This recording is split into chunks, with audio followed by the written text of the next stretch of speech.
spet precej, ki ste prvič v paviljonih Graščine dol. Pravim to zato, ker v Prešernovem času so se tukaj zbirali ljubitelji umetnosti, literature in vsega lepega iz cele Evrope. Prihajali so slikari, pisatelji, še celo cesar je prišel 16. maja 1821 leta, avstro-ogrski. Prihajali so glasbeniki, da so razveseljevali ljudi, ki so živeli tukaj. No in tako smo tudi danes povabili medse Jana Tomšiča, glasbenika, ki je prepotoval že skoraj v svet in svojo glasbo razveseljeval ljudi, ki so ga poslušali v mestih, kamor je prišel. Pride, vzame svoje glasbilo in najde pristen stik s poslušalcem. Tako mislim, pa tudi z nami našel danes en pristen stik. Njegova glasba ima korenine tam, kjer hodi, se pravi, da bomo poslušali motive, glasbo, verjetno iz zelo velikih, širokih dežel, v katerih je kot glasbenik potoval in, kot sem rekel, razveseljeval publiko. Jan, izvoli.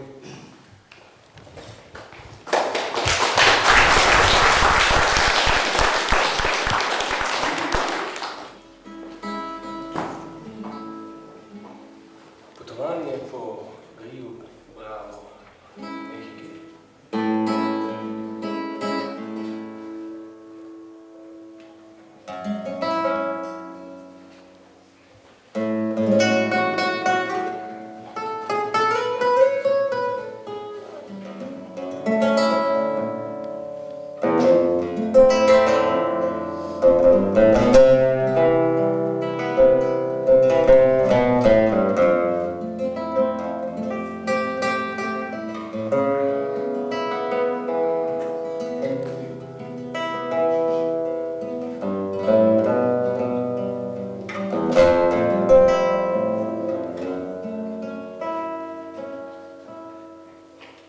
Sonne lata samba dentro te sexta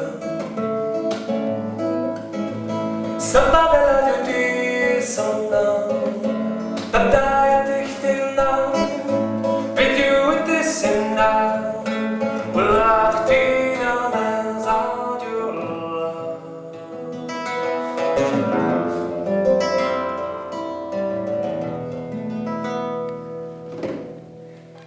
Amarela, sapala, sapala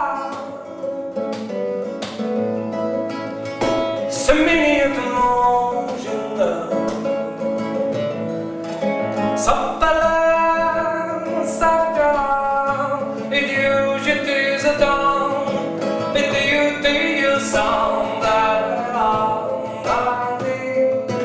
Depuis les armes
razstavi slik Maxa Gregorina v paviljonih Graščine dol bi lahko rekli, da je pregledna skozi ustvarjalno ljubiteljsko slikarsko delo od začetnih del do danes. V tem paviljonu se srečujemo s krajinskimi motivi, v severnem paviljonu pa s figuraliko, portreti, tihožitji, ki se jim avtor bolj posveča še v zadnjem času, saj je vključen v kakovosten program likovnih šol pri Društvu likovnikov Ljubljane in sodeluje v široko zasnovanih programih Zveze kulturnih društev Slovenije.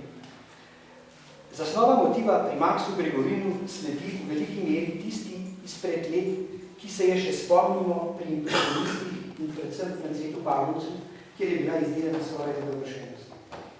Motiv na slikah Maxa Gregorina je že sam po sebi pomemben, odločilen, pa naj se razvije v pripoved sozvočja z naravo, v čisto lirično nadahnjeno razpoloženje, v posredovanje lepega in enkratnega skozi čopic slikarja, ali pa se razvije v pripoved angažiranega slikarja z namenom ohraniti ljudsko stavbno in naravno dediščino.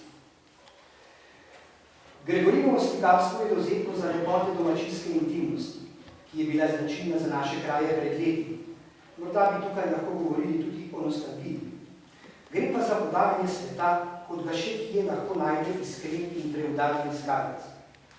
Slikarjevim prispevkom pa postane ta svet ljubezniv in prijazen, če je treba tudi opozorjajoč sodobnike na celovitost našega bivanja, kjer pa tudi odnos do dediščine pomembno mesto. Zanimive pa so tudi slike s figuralno tematiko, tihožitja, grafike, akvareli, risbe, predvsem pa avtoportreti. Tam pride do izraza avtorjeva inovativnost, ekspresivnost in pogum v iskanju novega.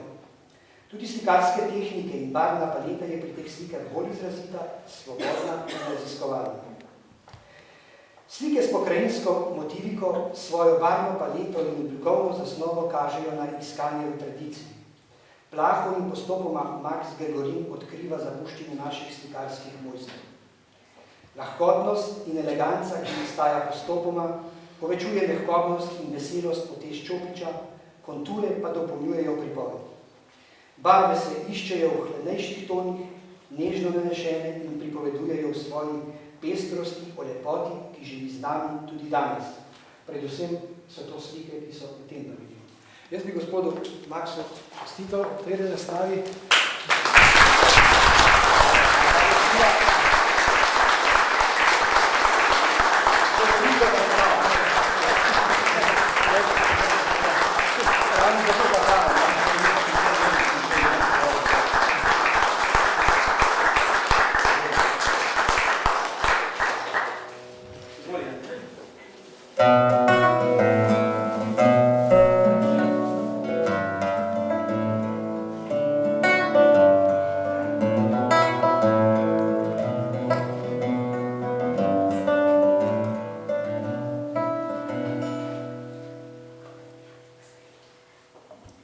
Človek Božji se rodil tistega leta, ko se dobil, meni da je zadel božanstvo v srcu in svet naravno si nadel in svet pa poln se vzel. Glava močna, hrbet tak, dejanja so kaj dosti napak. Ogen ob njem strast ko zbudi, zemlja nosi, telo obdrži, voda ga čisti, jo ne pozabi, zrak v njem navdiha pa ni.